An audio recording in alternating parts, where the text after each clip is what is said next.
Krishna, hello, my dear friend. Good morning, good morning, good morning, good morning.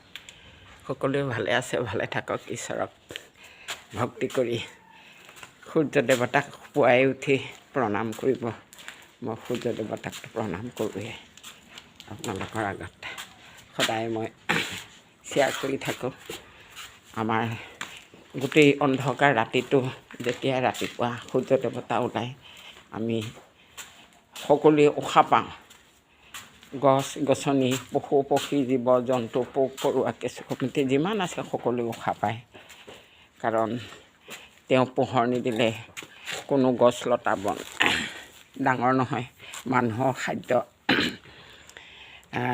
খেতি কৰিবৰ কাৰণে সূৰ্যৰ পোহৰতে খেতি পথাৰ কৰে, কাম বন কৰে, এই দুপইচা কামাই ল'ৰা ছোৱালী খায়। আজি এয়া মই জলপান খাব ওলাইছোঁ, ৰাতিপুৱাতে জলপান খাব ধৰিছোঁ। আপোনালোকেও খাব, সুস্থ শৰীৰ বজাই ৰাখিব। মোৰ অৱশ্যে বয়সৰ অনুসাৰি গালমুখ সোমাই গৈছে, কিন্তু মুখৰ সৌন্দৰ্য কিহত আপোনালোকে জানে নহয়। দাঁত সম্পূৰ্ণ থাকিলে মুখৰ সৌন্দৰ্যটো ভাহি উঠে।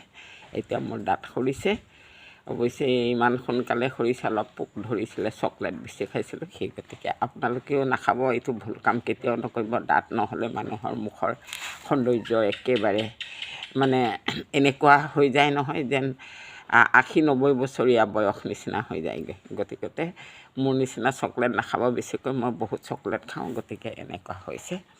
বাৰু এষাৰ কথা ক'ব ওলাইছোঁ।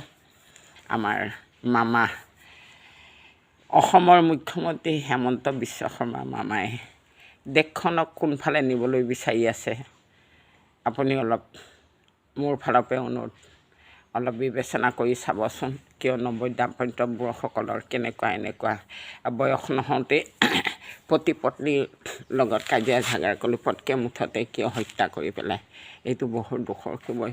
যাৰেই ছোৱালী নহওক, আপোনাৰে হওক বা মোৰে হওক, ছোৱালী এগৰাকী কিমান হেঁপাহেৰে মাক বাপেকে সৰুৰ পৰা ডাঙৰ দীঘল কৰি লিখা পঢ়া শিকাই এখন যোগ্য দৰা বিচাৰি পেলাই বিয়া দিয়ে, আৰু বিয়াটো হ'বই লাগিব বয়সৰ অনুসাৰি। আৰু আজিকালি কলিযুগত যেতিয়া আৰু নলমুৰি গজালি থাকক বুলি সকলোৱেতো বিয়াত বহে। আজি যদি সেই বিয়াখন যদি বছৰ ছমাহ নহয়, যদি কলিতে মৰহি যায়, তেতিয়াহ'লে আমাৰ এই অসমবাসীসকলৰ জনসংখ্যা কেনেকুৱা বৃদ্ধি হ'ব। এনেতো আমাৰ হিন্দু সম্প্ৰদায়ৰ লোকসকলৰ বহুতো বাচ্চা কমেই। আগৰ দিনত আছিলে 10টা 12টা, কিন্তু এতিয়া নাই। এতিয়া 2টা বা 3টা, তাৰ পৰা আৰু অধিক বাচ্চা জন্ম নকৰে।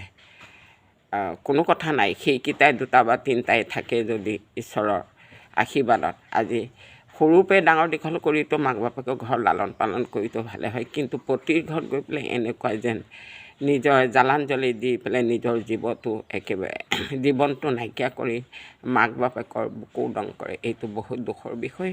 মই অনুৰোধ কৰিছোঁ মোৰ জয়মতী হেৰিটোৰ পৰা আপোনালোকেও বিশেষ বিবেচনা কৰিব। বিশেষকৈ আমাৰ চৰকাৰ চৰা হেমন্ত মামাই বহুত আশাৰে বাট চাই আছোঁ, যাতে এইটো অতি সোনকালে সমাধা কৰে আৰু দ্বিতীয়জন জানে তেনেকুৱা নোলায়, এয়ে মোৰ ঈশ্বৰৰ ওচৰত সদায় প্ৰাৰ্থনা।